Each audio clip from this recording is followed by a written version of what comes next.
To the girl on Facebook who commented #AllLivesMatter after deeming the protest she attended a hateful event Martin Luther King would have been ashamed of. Yes. Call it an overreaction. Yes. Call it a riot. Call it a violent protest. Call it everything but justified. Ask us to be polite, to stay calm, to voice grief with respect while our brothers' bodies are laid out on the street, sounding the alarm.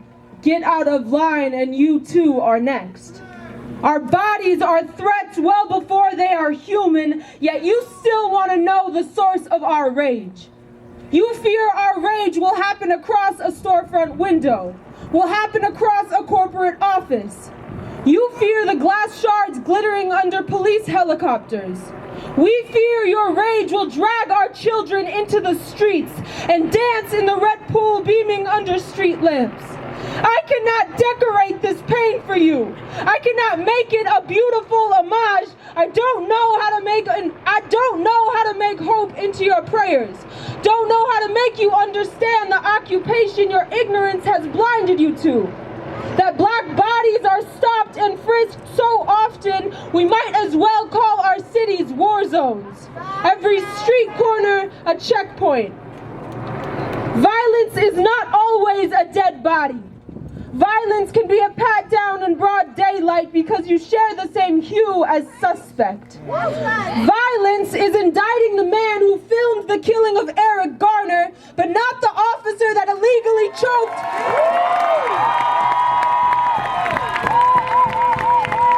But not the officer that illegally choked the life out of his body, while 5 others assisted in the arrest. Violence is convincing a jury that he caused his own death, that had he not been overweight, he would have survived.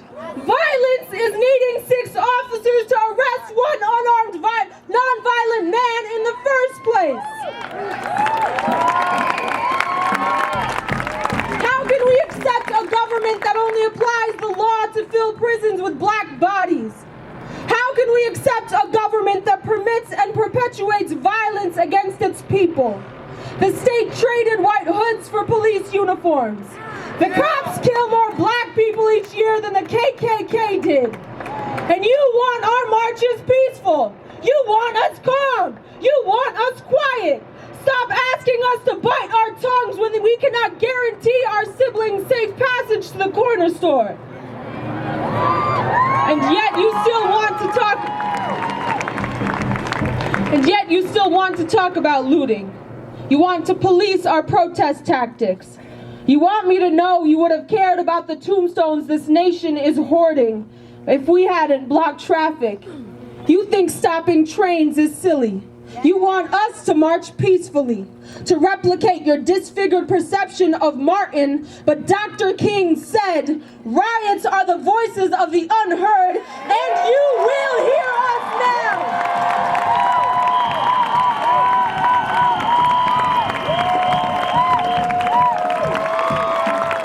You will hear us now. It is not enough for you to hold our dead in your prayers, to wish us love and light. I get the sentiment, but it won't keep my kin from becoming ghosts. I am not interested in resignations or remorse. I don't want apologies. I don't want your guilt. I don't want your tears. I don't want insistence on how not racist you are. I don't want to know how many black friends you had. When you won't even risk. Know how many black friends you have when you won't even risk the discomfort of calling out your own classmates.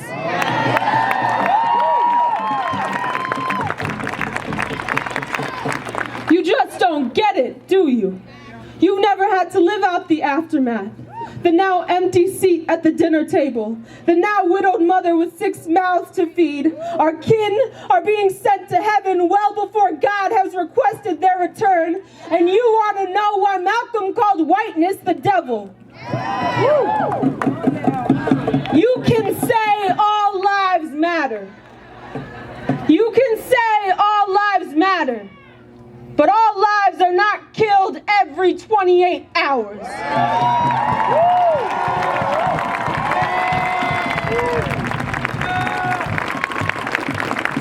All lives will matter when Black Lives Matter.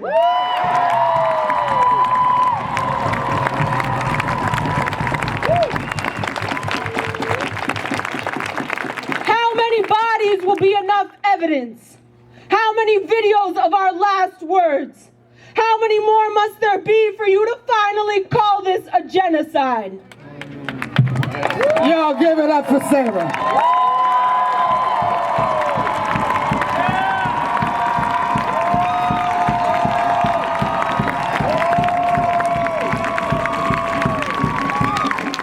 Wow.